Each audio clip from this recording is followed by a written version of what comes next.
to make it good. Okay. Garland Nixon and Scott Ritter, mostly Scott Ritter, is going to bring you lots of info on Ukraine conflict and other things on a Wednesday morning. Let's talk.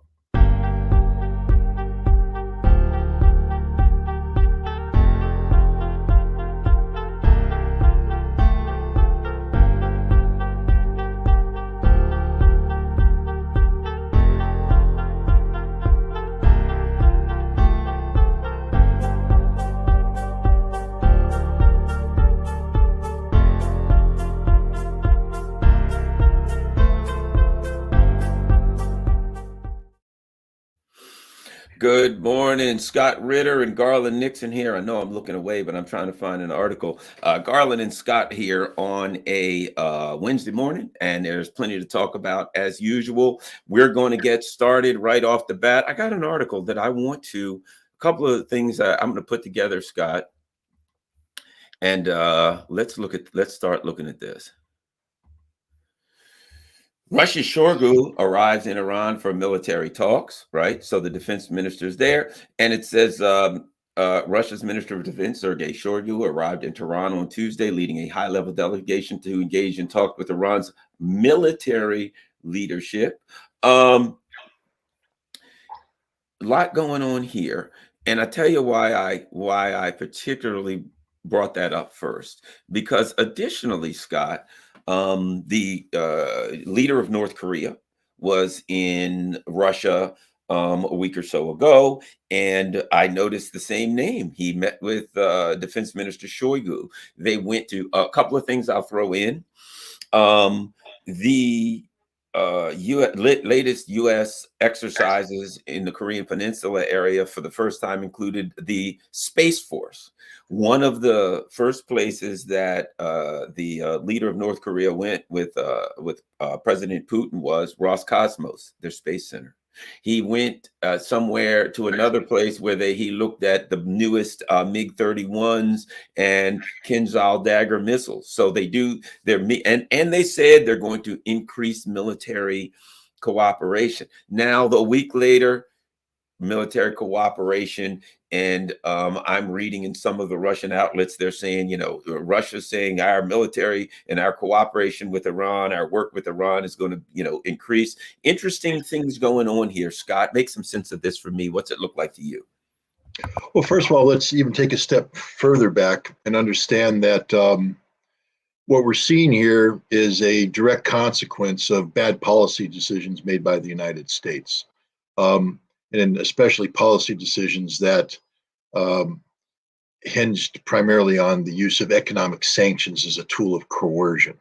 All three of these nations, Iran, Russia, North Korea, stand as some of the most heavily sanctioned nations in the history of the American sanctions program. And all three have been targeted with sanctions to achieve similar results, the collapse of their economies, the isolation of their nations, and the demise of their governments. The United States has regime change policies in place for all three governments. They want Kim Jong-un gone. They want President Raisi they want the theocracy in Iran gone. And they want Vladimir Putin gone. And what happens in that when you sanction people, first of all, you lose, because let's talk about what sanctions are. Sanctions isn't really a policy. It's the reality that you have no policy. Sanctions say, we don't know what to do.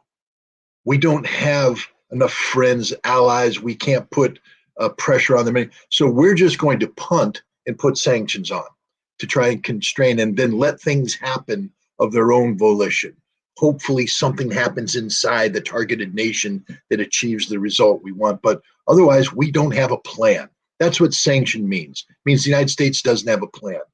And so when you fail with your first round of sanctions and you don't have a plan, what do you next do? You double down on stupid. You put more sanctions in place, then more sanctions in place, and more sanctions don't work. We learned that with Iraq, where we sanctioned them extensively from 1990 up until the war in 2003. It wasn't sanctions that brought down Saddam. In fact, if you take a look at it, the final years of Saddam Hussein's government of Iraq under Saddam, the economy was rebuilding, was thriving. I remember being in Iraq in 19. I mean, I first went there in 1991, but when I was there in 1994, sanctions were hitting hard, and there were begging people on the street. You never saw beggars in Iraq, but there were beggars. Restaurants were shut down, stores were shut down, street lights were dimmed. Bad juju. By 1997, they had turned it around. And the last time I went to Iraq in 2002, people were wandering the streets. The economy was back in rubber. Restaurants were open for business. Iraq was doing A-OK because sanctions don't work.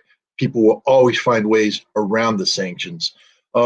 Russia's economy is booming. Iran admits that it has received several hits, but it is selling more oil. They're receiving more money. They're starting to make life better for the Iranian people. North Korea has ridden out these sanctions. They've increased their military. I was just at a meeting in Switzerland where I had the opportunity to speak to the Swiss military attaché to China and North Korea. This is a guy who traveled extensively between Beijing and Pyongyang.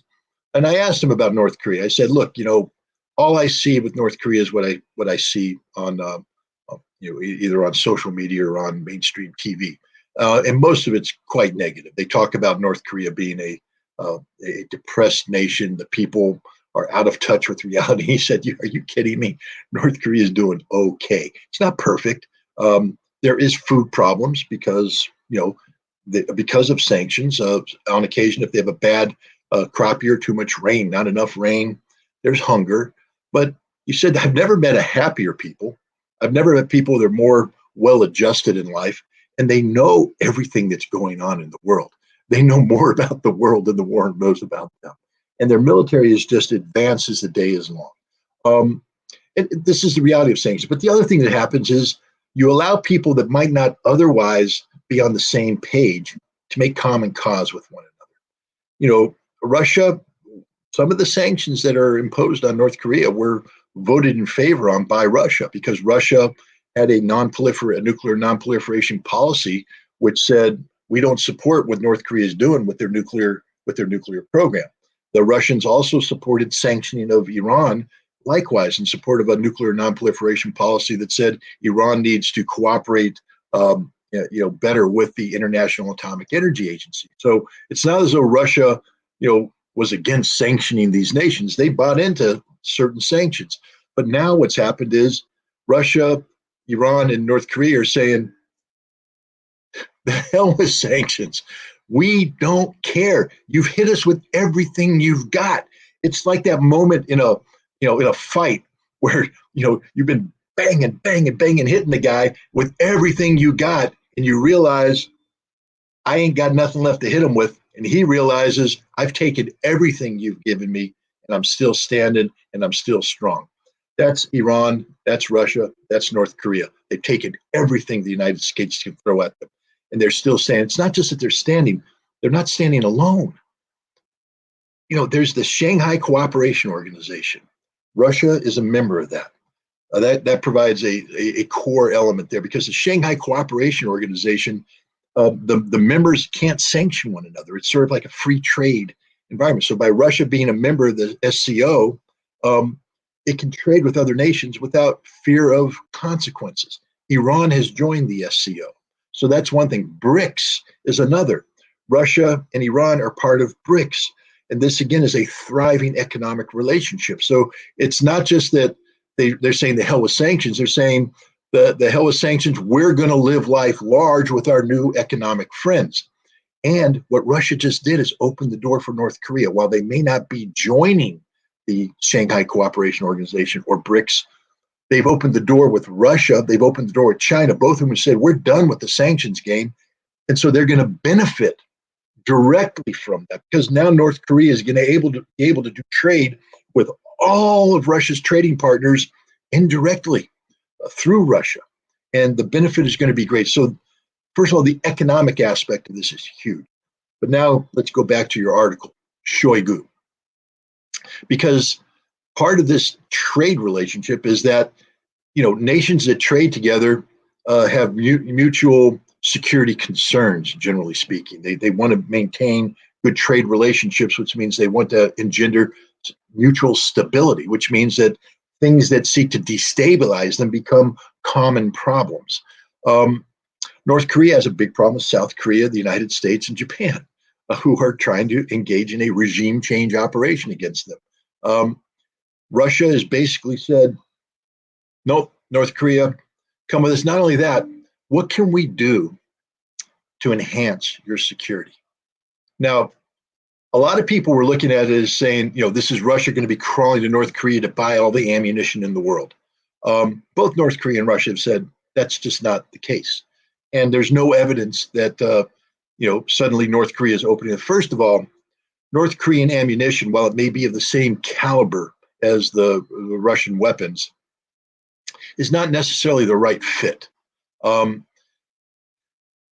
If you're a Russian, and people need to respect this about Russia. If you're a Russian and you're a Russian politician or Russian official, and you have the military, you have sons of Russian mothers in the military. When they show up on a piece of equipment, that equipment has to be of a certain standard, manufactured to certain standards, to operate under, with certain parameters. And those parameters are all rolled into assumptions that are made, planning assumptions for military operations. That's why the Russians are pretty good at what they do, because they try to eliminate as much of the guesswork as possible, so that when you pull the lanyard, the ammunition works the way it's designed, the round goes where it's supposed to go. We don't know what North Korean quality control is. And until Russia sends teams to North Korea to inspect their facilities, to do quality control inspections of the ammunition, to bring the facilities up to Russian military specs, Russia's not going to be buying ammunition from North Korea, nor does Russia need to buy ammunition from North Korea.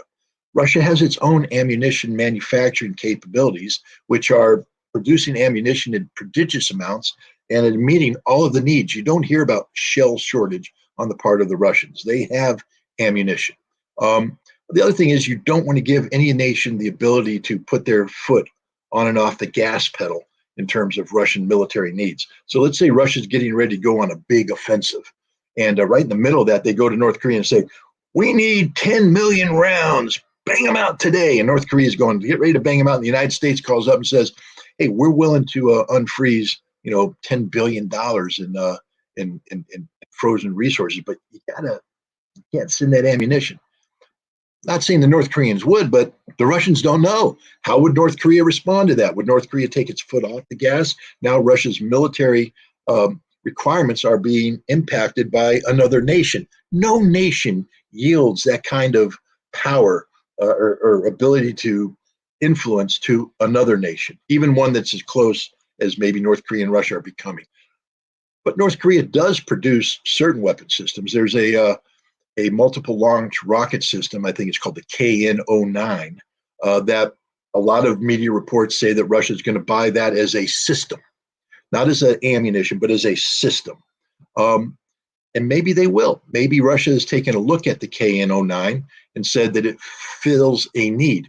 This is not unheard of. To give you an example, with Iran, coming to Iran, they have the geranium, so the Shahid 136. The Russians call it the geranium 2, I think is the name they use for it, the geranium 2. That's an Iranian system. Russia is using a lot of them right now. And when you talk to the Russians, I remember when this first happened, I was like, this is proof that I don't always get it right, Garland. I said, there's no reason for Russia to be buying Iranian drones. Russia has their own drone program. They have they have the Lancets, they have the Orlans, they have all these things. Why would Russia need to go to Iran? And then I had a Russian military expert say, well, Scott, you have to understand that our drone theory was based on some flawed assumptions, that we had a drone program built to meet planning assumptions that were pre-Ukraine conflict. A lot of theory involved, a lot of what we thought war was going to be like. But then we got involved in this conflict and we realized we were wrong.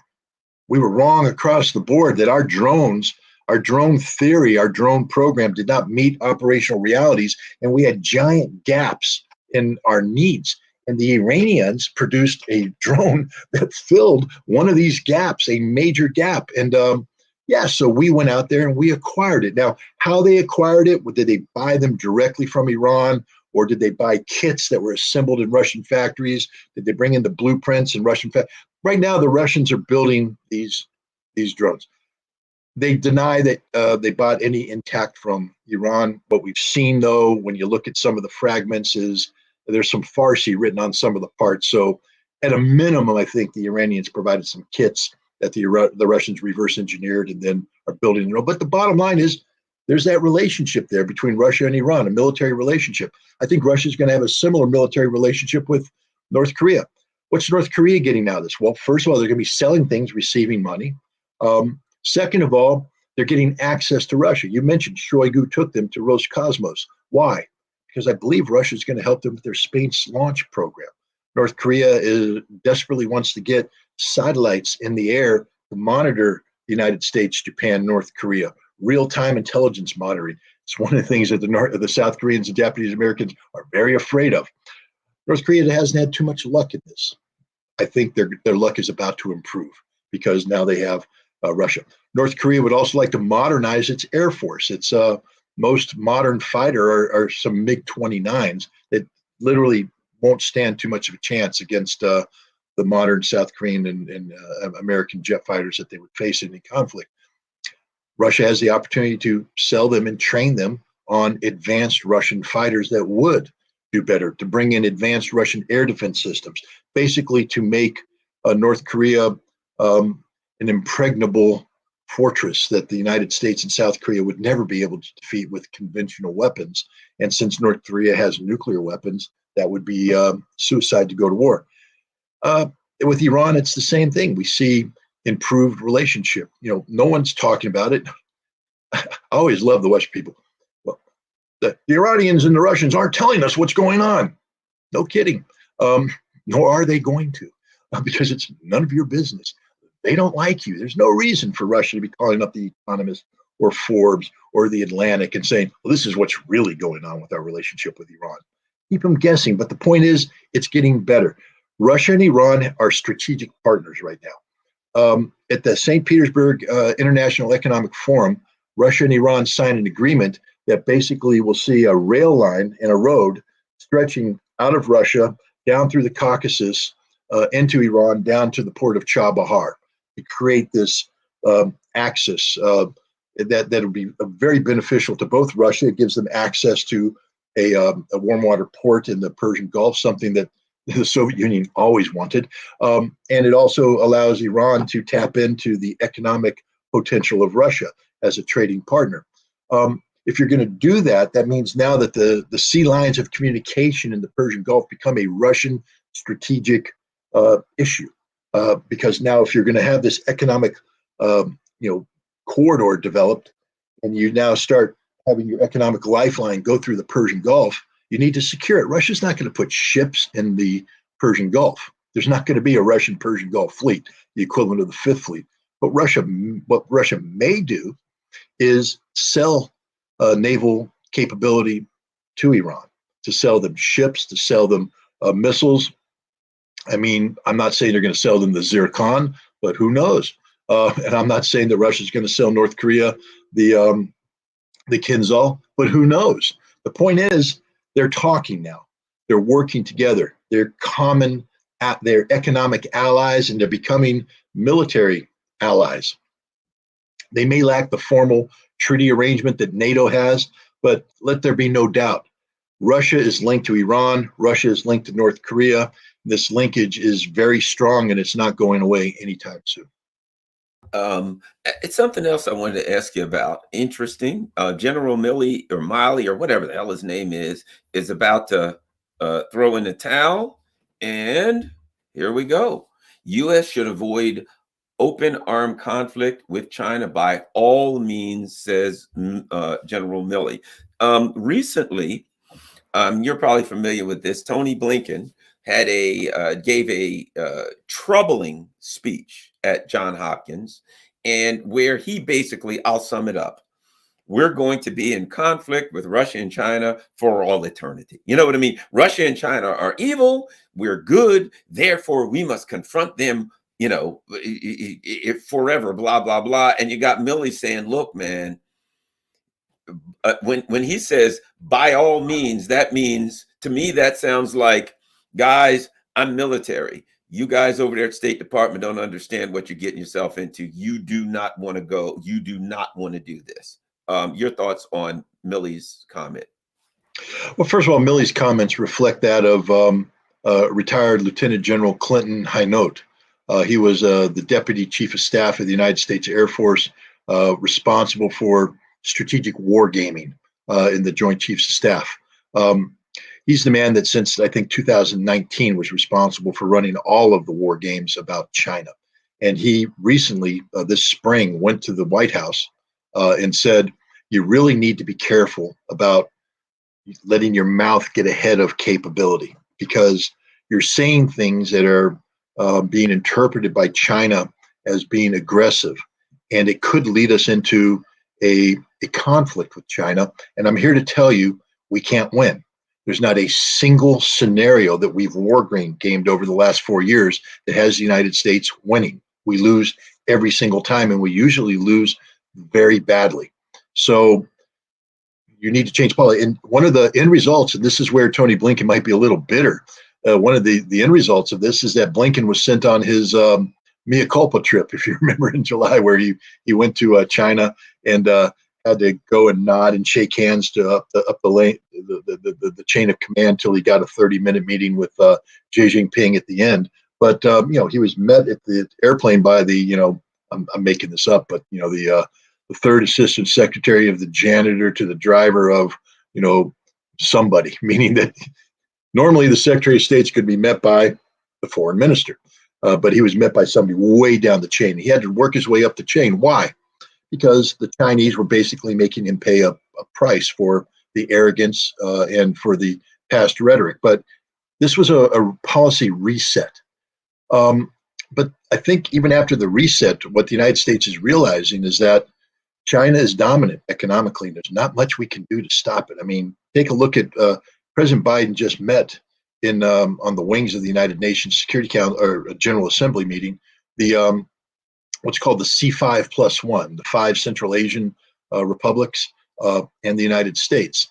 And the purpose of this is to try and drive a wedge between these nations and Russia and China. But what does the United States have to offer? China's offering the new Silk Road, Belts and Roads Initiative. And sure, some people might be a little nervous as China's big, huge. And when China comes in, they sort of dominate. And so these Central Asian republics are saying, I'm not sure we're comfortable with Chinese domination. In Russia, we're a little uncomfortable about this war in Ukraine right now.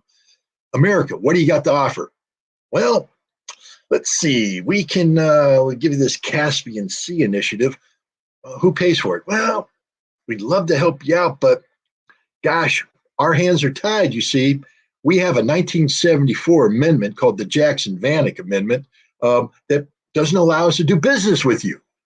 And there's the United States in a nutshell. At a time when we're trying to come up with a counter to China and Russia by improving economic relations, we can't even sit down with the 5 Central Asian republics and do business with them because we have laws that prohibit us from doing this. And you won't find Congress, once Congress passes a law, they very rarely bring it back. This is a 1974 law that Scoop Jackson, that conservative Democrat Cold Warrior, put together with Vanik, and it's basically designed to sanction Russia. It was done basically over Jewish immigration policies, but it extended to the 5 Central Asian republics because they were Soviet republics at the time. And America's never adapted to it. We've never done and said, well, those days are over. Why don't we just go ahead and eliminate Jackson-Vanik for the Central Asian republics? Nope. So we can't even do business with these guys, not full-scale business. This is the reality of Blinken. And we don't have a response. Blinken and Biden have bought into the rules-based international order. They bought into the notion that this is a battle between democracy and autocracy. We don't understand the reality of Russia, and we don't understand the reality of China. And because we're not smart enough and wise enough. Look, if I were the president of the United States, I'll never be the president of the United States, but let's say in some fantasy world I was, I would take a lot of money and I would invest in American um, universities, colleges to create real Russian area studies, real Chinese area studies. I'm not dictating an outcome. I just want people, I want the best minds in the world to come together to these institutions and educate Americans about the reality of Russia, the reality of China, so that we don't have idiots today in positions of power who define Russia in the form of Vladimir Putin and who insult Xi Jinping by calling him a dictator. When you do this, all you do is show your ignorance. And you can't solve a problem that's not properly defined.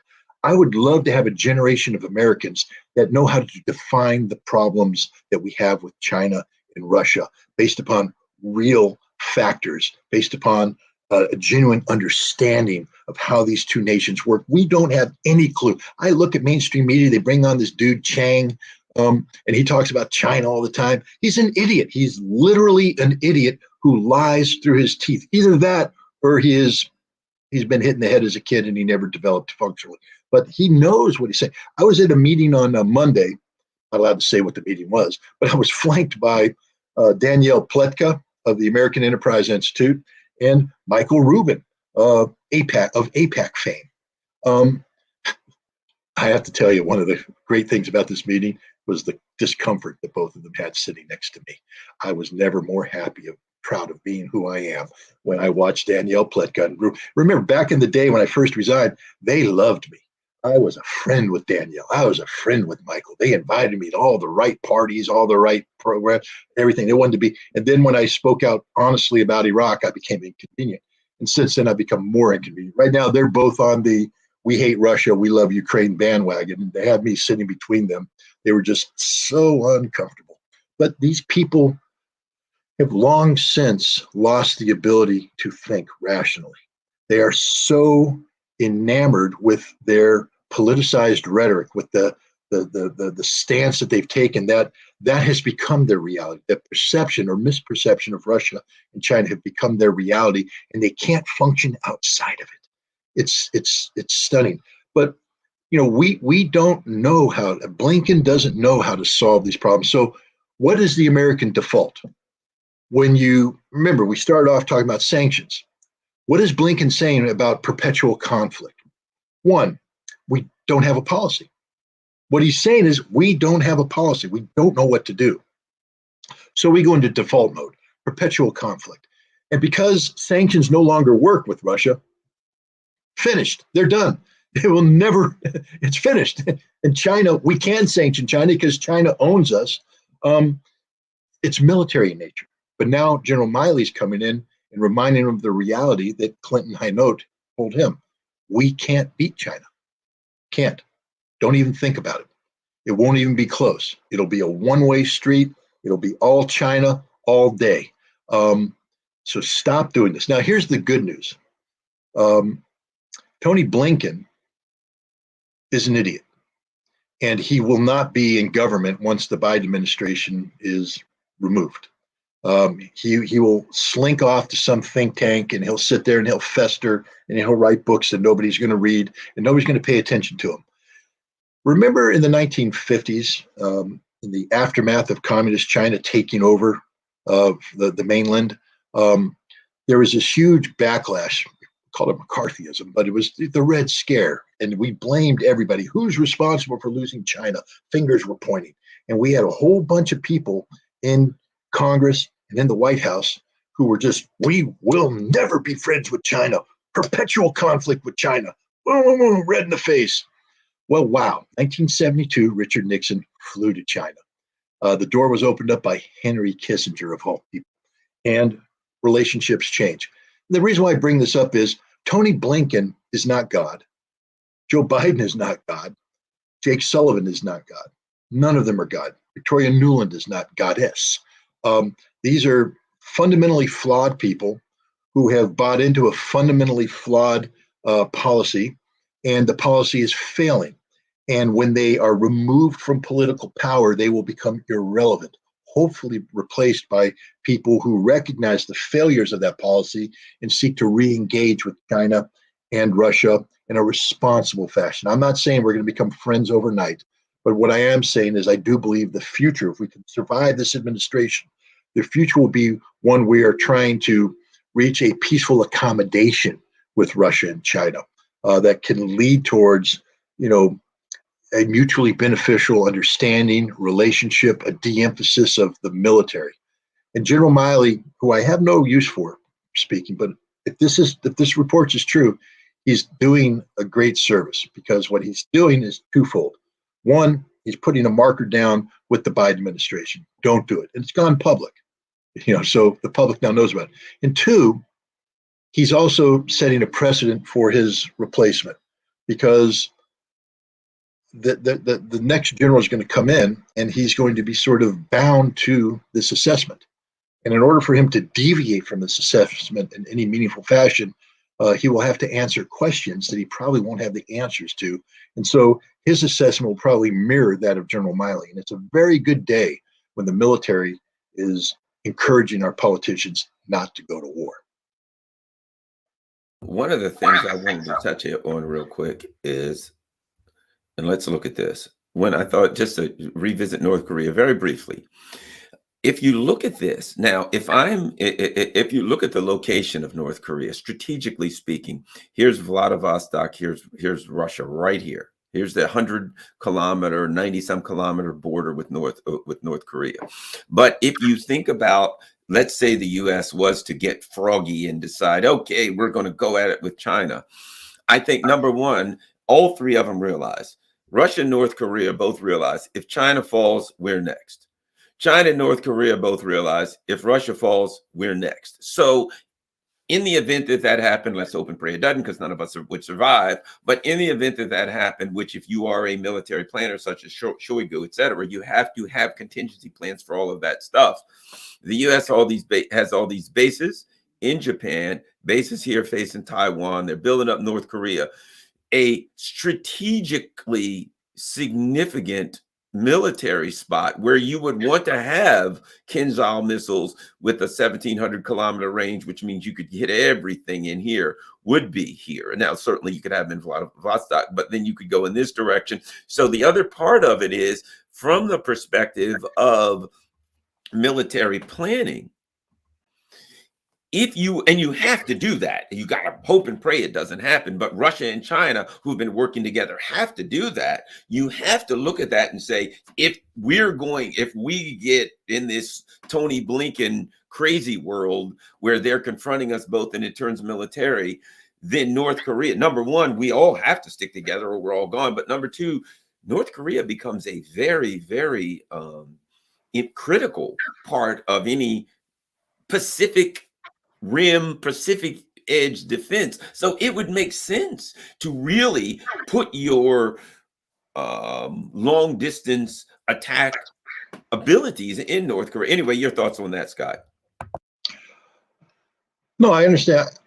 I understand your point. I also would point out, though, that both China and Russia have intermediate range systems. Not Russia so much now, but China intermediate range system. I guess Russia using a MiG-31 with a Kinzhal, it becomes an intermediate range system. They also have the ability to launch missiles from ships. So you don't need to get too close. I mean, one of the benefits, this as a fighter, reach. Give me that reach, baby. I'm gonna hold you back, and force you in, and then hit you. But I think they both have the reach. They don't need to put their assets all into North Korea. But the beauty of North Korea is, the stronger you make it, the more the United States has to reinforce South Korea. And that's a diversion of resources. It becomes a resource sump where the United States is trapped into continuing to provide resources into South Korea. And if you take a look at that map again, South Korea is, basically surrounded by an arc of hostility. It's not good to be South Korea. And you see the panic in the South Korean president, during this meeting. because earlier this summer, Biden held his little trilateral summit with the South Korean president and the Japanese prime minister, and they came together to talk about how they can, come together about North Korea. We have a joint nuclear policy right now. And so the South Koreans like, if North Korea uses nuclear weapons, there will be a major response, a massive response from the United States and South Korea and Japan. And I'm like, did you look at North Korean nuclear policy, idiot? If they use nuclear weapons, they're going to be launching about 80 to 90 low-yield nuclear weapons that are going to saturate South Korea. There won't be a South Korea left, nor will there be a Japan. And then you have to ask yourself, is the United States willing to sacrifice Los Angeles, Seattle, San Francisco to defend the smoking ruins of South Korea? And you know who woke up real quick to this? The Japanese prime minister. He woke up to Kim Jong-un going to Russia, and he went, hey, Kim, baby. Yeah, forget all about the stuff I was telling Joe a while back. I'd like to meet with you without preconditions, anytime, any place. Let's talk. Call me. Because he's looking at this going, this changes everything. And Japan now is in a horrible position.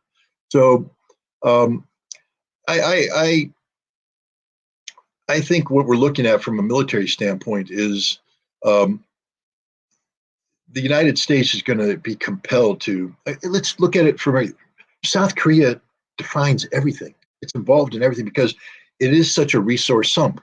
Our war plan there, I forget what the number is, 5007 or something like that. It requires us to send around 400 to 900,000 troops to the South Korean peninsula in case of war. Now, where are these troops coming from?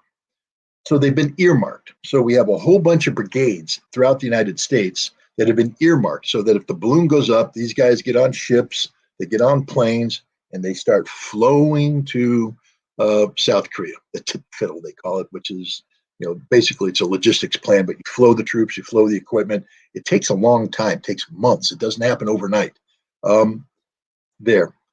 Meanwhile, we are now committed to Europe, and there's competing requirements because Europe's saying, well, we need this many brigades.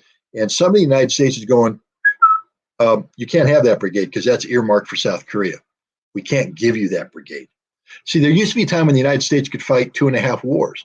We can't fight one war now. So if we're going to fight in Europe, that means we can't fight in South Korea. End of story. We can't fight anywhere else.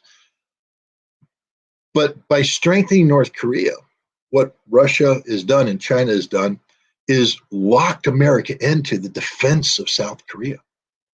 This is going to become a big priority, or else we lose face with the South Koreans and the Japanese. We've got to commit more aircraft, but every F-35 squadron that we send to the Pacific is one less F-35 squadron that can be sent to Europe. Now, this is probably a good thing because apparently if the F-35 takes off, we don't know where it's going to land. That's a in the reference. Sea, from the looks of things, it's going to splash down in the sea. It's like somewhere. An amphibious plane, except the amphibious part doesn't work. Yeah. So, but the point is, we just lack and this is amazing. Darling, we live in a country that spends almost $900 billion a year on defense. And yet we don't have the resources to fight more than one conflict. And even the conflict, we can't win a conflict. We can't win against Russia and Europe. That's acknowledged by everybody now. They don't say it out loud, but read between the lines. We can't win against China. We can't win against North Korea. We can't win against anybody. Even the Iranians. Remember back to the Trump administration when they shot down the Global Hawk. Trump was going to go in and hit Iranian air defenses, and people said, time out, boss. If you do that, there'll be a retaliation strike. They'll sink everything in the Fifth Fleet. They'll blow up oil. We'll be at war. And we won't be able to get enough troops in there for 6 to 8 months to have an impact. And even then, we may not win because they'll probably sink all our ships before they get there. This is the reality. For all the money we spend, we can't beat anybody, apparently. We couldn't beat a bunch of goat herders in Afghanistan. We didn't do too well against villagers in Iraq. We're not doing too well against people in Syria. We can't win anywhere. This is the reality. Well, Scott, here's another claim. NATO claims it can deploy 3.5 million soldiers if attacked, in accordance with its new defense plans, can deploy 300,000 in the first month of a potential attack, while the total number of the alliance military personnel could reach 3.5 million. Chairman of NATO Military Committee, Admiral Rob Bauer said, we're talking to NATO as a whole, if Finland and Sweden have joined, of about 3.5 million soldiers. So 300,000 is a number that we foresee at high readiness in the first 30 days. Man, Scott, I've often said this, use this term, alligator mouth. I mean, what is it? Alligator mouth and a Tweety bird ass. 3.5 million, man. I gotta get some of that. I gotta get some of that. Whatever he's smoking. I'm gonna need more to find. But 300,000 in the first month, Scott. No. First of all, I'd really like to see General 300,000 coming from. Because NATO's right now they're doing an exercise, and again, Bauer, he's an amazing individual. He is an idiot savant because he clearly doesn't understand reality. They're doing an exercise, and he spoke about the exercise. He said, "This is the most amazing exercise in the history of NATO. We are talking interoperability. We are working on joint logistics. We are working on joint communications. We're working on joint operations." And I'm like, "Hey, Bauer, pro hint. We were doing that back in the '80s pretty damn well. We were a well-oiled machine. NATO actually functioned. We actually had the ability to put 500,000 troops online immediately because they were there. They were dedicated. We trained with them every day. 250,000 were Americans in Europe, in West Germany, ready to rock, ready to roll. But we stopped doing that because it was too expensive. Then we stopped doing anything. So what he's basically saying is NATO has to retrain itself to do all the things we used to be able to do. So even if he could magically snap his fingers and get 300,000 troops up, they aren't going to be able to communicate. They weren't going to be able to, the logistics will be a disaster, an absolute disaster. They haven't, again, it used to be if we were going to go to war in the 80s, we had fuel depots all over the place so that when we deployed a brigade, we knew that we had enough diesel for these vehicles for a 6-month period or whatever the period of conflict was going to be. We knew where the fuel was going to come from. We knew how we were going to send it to an intermediate point, to a forward point. We had vehicles designed to do all this. They haven't bought the fuel for the 300,000 because NATO's budget is such that they don't do that anymore. So they do short-term acquisition. Where are you going to get the gas? Where are you going to get the gas? You don't know. Where are you going to get the ammunition? You don't know either. About the ATACMS, we're talking about ATACMS. Are they going to go to Ukraine? Well, the Department of Defense is saying, I don't think so. Why? Well, remember South Korea? One of the key aspects of the American defense plan in South Korea is to use a system like ATACMS to take down the North Korean artillery systems that are going to overwhelm us in day one of the combat. To do that, we need to fire a whole bunch of ATACMS. Well, we don't have that many ATACMS left. We're in the middle of refurbishing some ATACMS, but we have about 1,000, a little more than 1,000 that are available. If we start hunting like 200-300 to Ukraine, we don't have anything left to fight with. And we're not producing enough new ones. And now we're talking about a potential conflict with Russia, where we need 300,000 troops, because these 300,000 troops better be backed up with the best tanks, best equipment money can buy. Well, wait a minute. Didn't we just have to go to museums to pull out Leopard tanks to refurbish and send to Ukraine, and they don't work? The Ukrainians are sending them back, even though new Leopards that they sent don't work. NATO doesn't function at all. Zero functionality. You can play paper games all you want. You can have command post exercises all you want where you fake everything on the computer. But when it comes time to push comes to shove, boots on the ground, get things growing, we can't do it. 300,000 is a pipe dream. Doesn't exist, will never exist. NATO will never again be able to generate 300,000 troops in a 30-day period. End of story. 3.5, again. Yeah, they can make a lot of money. Whatever they're smoking, if they can put that on the market, they'll be. It must be mushrooms. That ain't that. Something. Mushrooms might be it. I'm taking the wrong substance. um. Okay. One of the things that we've heard, we're getting towards the end, but we want to touch on this. One of the things that we've heard is that recently, Vladimir Putin has been meeting with generals, and we've been hearing again, and this has been going on for a long time. You and I have been talking about it. Lately, we're hearing the possibility of a major Russian offensive. Now, I've said for months, if time is a good weapon, I use time. If I'm Russia, people are like, they're going to make a big offense. That they may. I'm not saying they're not going to.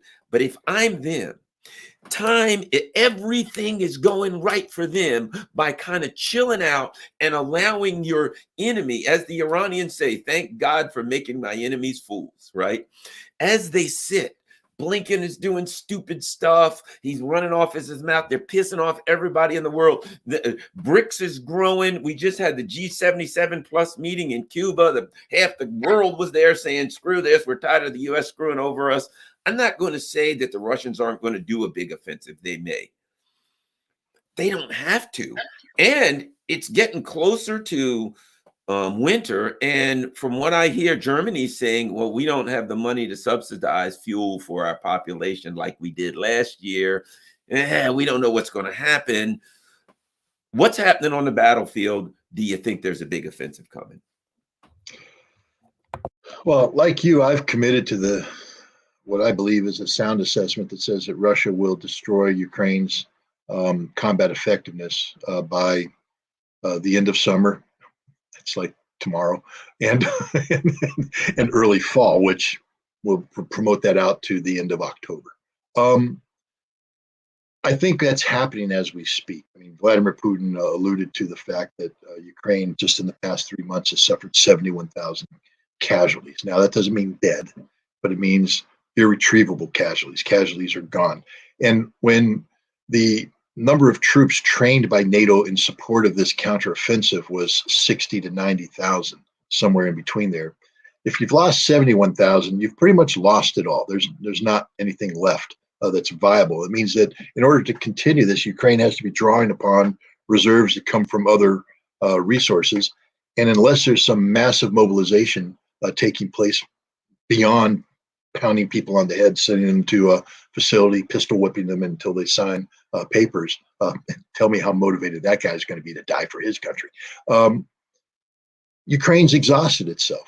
And I think there's a growing recognition that this is the case. Now, that doesn't mean that individual units lose combat effectiveness. There will be units there that can fight.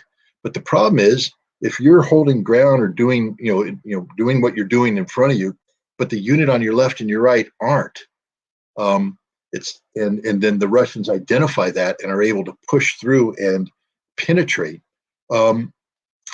That's the end.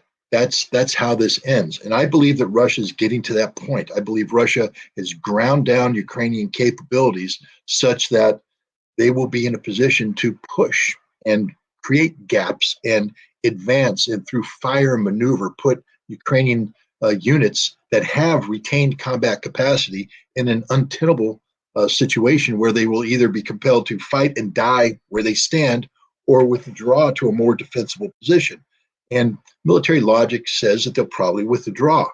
And I believe that this withdrawal would be of such a nature that they would have to concede the eastern bank of the Dnieper River and fall back behind that. I still believe that that's the direction that's happening. The exact timetable for this, who knows? Because in order for Russia to go on the offensive, understand this, that Russia will take losses. Offensive action is expensive in terms of lives. The other thing that I don't think, I saw this, but I can't say everybody saw it, and I still don't know what it's going to be like, but I just was confident that the world is going to stop supporting Ukraine. That as Ukraine loses on the battlefield, the enthusiasm of the world to support, the ability of the world to support will diminish. And we're starting to see Ukraine's friends just drop off. What's happening with Poland is amazing. when you have the Polish president talking about Ukraine as a drowning victim. And the last thing you want to do is get close to a drowning victim because they're going to bring you down. So we're going to back off. That says something, because remember, just a month ago, we were all talking about, well, the Poles and the Ukrainians are going to come together in an economic, military, political union, uniting Western Ukraine with Poland and all this kind of stuff. Now the Polish president's saying, we don't want to have anything to do with Ukraine. Doesn't Poland have an election upcoming? Yeah, they do. And I think I think that's that may part have of something to do. And the Czechoslovakia, they're having these gigantic rallies and protests in the streets in Czechoslovakia, and they're saying, "Hey, the prices are going up." Isn't it funny how all of the ideological things, the Russians are evil, blah blah blah, and when it comes down to it, what pisses people off? I need to buy some bread and eggs. I got kids. I got a dog. I got to buy dog food. I got all this stuff. When it comes down to it, people look at their wallet and look at the grocery shelves, and that's what'll put them in the streets. Yep. Look, it's happening. And if there's a cold winter this year, it's going to be far worse.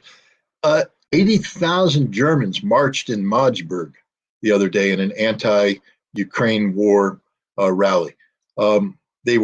It was suppressed. The German government actually said the media can't cover it. 80,000. That's a respectable number. So the anti-Ukraine sentiment is just ballooning, and I think it'll gain momentum. And here's the thing now. Now I put myself in the Russian shoes. I'm Vladimir Putin, and I'm looking at this. I think the last thing Russia wants to do is freeze this conflict. Either Absolutely. through negotiations. No way that's happening. No way that's happening. You're winning. Everything's working for you. Why would you freeze it? I agree, and that's why this notion that when the muddy season comes, both sides are going to buy. I think the Russians are going to continue the pressure. When it becomes cold, they're going to continue the pressure even more if it does that. But the Russians also have to look at and say, the pressure doesn't need to be exclusively on the battlefield, that we can achieve this collapse through a combination of economic, political, and military means, which means they may, do a rebalancing, so to speak. Because again, at the end of the day, when you say 71,000 Ukrainian casualties, we're like, holy cow, that's just unbelievable number. Putin has said that the best case for Russia is that they're losing 10. The Ukrainians are losing 10 guys for every one Russian. That's best case. That means that the real number is probably around 7 or 8 to 1. That's still an overwhelming kill ratio for Russia. But if it's 71,000, that means Russia at a minimum has lost 7,100 guys, many of whom are dead, most of whom are probably dead. That's a huge number. That's a lot of Russian mothers who lost a son. That's a lot of Russian wives who lost a husband. It's a lot of Russian kids that no longer have a father. And my read of Vladimir Putin is that he cares about Russia. He cares about the Russian people. He cares about these families. So he's not going to needlessly throw lives away when, just by simply maintaining pressure. Look, if the Ukrainians are going to continue to throw lives away, why not let them do that as long as possible? And then when the time comes, you apply the pressure. But I just don't see the big arrows that everybody's talking. I just see pressure until collapse. And then the Ukrainians will pull back and the situation suddenly changes. But I do think that we have to pay attention to the evolving diplomatic crisis that Ukraine is finding itself in, because at the end of the day, this conflict will be one. It's political. It's going to be a political decision made by Russia on how to bring it out and into this conflict. And I think that Russia may find that the political calculus is being altered as we speak, as people walk away from Ukraine, and that the necessity to put the pedal to the metal militarily and accelerate this collapse might not exist anymore. So if you had asked me, a month and a half ago, what I thought about, the collapse and the military victory, I would have said 80% certainty that Ukraine will collapse militarily by the end of summer, early fall. I am now readjusting that and saying that it's about a 50-50, not because Ukraine's getting stronger. That's not the case. It's because Russia's redoing the calculations and saying that we don't need to put so much emphasis on the military when things are happening politically and economically that are achieving the same result without the loss of lives. And I do believe at the end of the day, it's in Russia's interest not to lose lives. One last thing before we go, and you did say it was military. This is an email that somebody sent me, and I'll read it. And the alternative, the AFD party, right? Their leader, Maximilian Krah, has sent out a tweet, and I'm going to read it. We know who blew up Nord Stream. It wasn't the Russians, and it wasn't a private Ukrainian sailing crew either. Our government knows for sure it probably was informed beforehand. It watches as the lifeline of all German industry and the guarantee of your cheap energy is blown up because it's not your government. It's not about German interest. It's about pleasing its masters outside of Germany and taking part in the big war against everyone who wants to be different. Now in Ukraine against the Russians, tomorrow in Taiwan against the Chinese. The main thing is that Germany pays and Germany grows poor so that these guys have power and money. You know, and you know, Scott, I make no bones about it. I'm a lefty. So, you know, the AFD is not my ideology. The truth is the truth.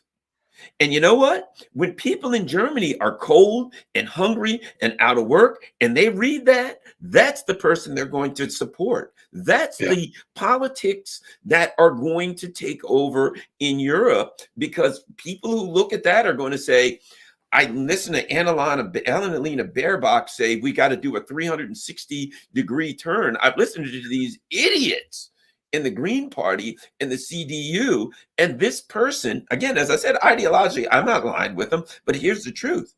This person makes sense.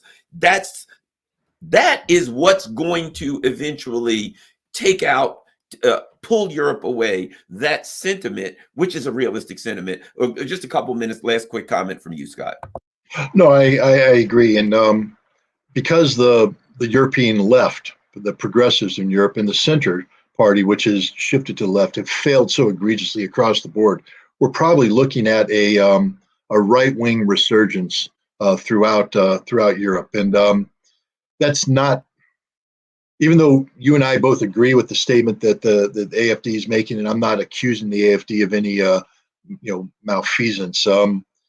When Europe trends to the right, trends to that direction, it doesn't always end well. In fact, in the 1930s, it ended rather poorly. So it's something that, in the United States, we should be careful of, because we reap what we sow. You reap the wind, you sow the whirlwind, and we may be setting Europe up for a very difficult future where the economic benefits of the post-World War II environment are lost, and Germany finds itself in a situation, and Europe finds itself in a situation reminiscent of the Weimar Republic, with economic collapse and all that entails.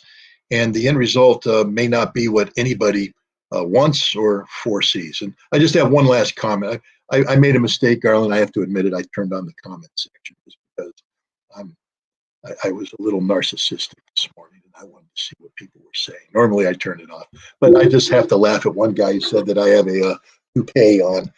I can guarantee you it's not a toupee. It's real, and it's disheveled. But thank you very much for the compliment about the toupee. If I ever do get a toupee, I hope it looks as good as you thought this one would.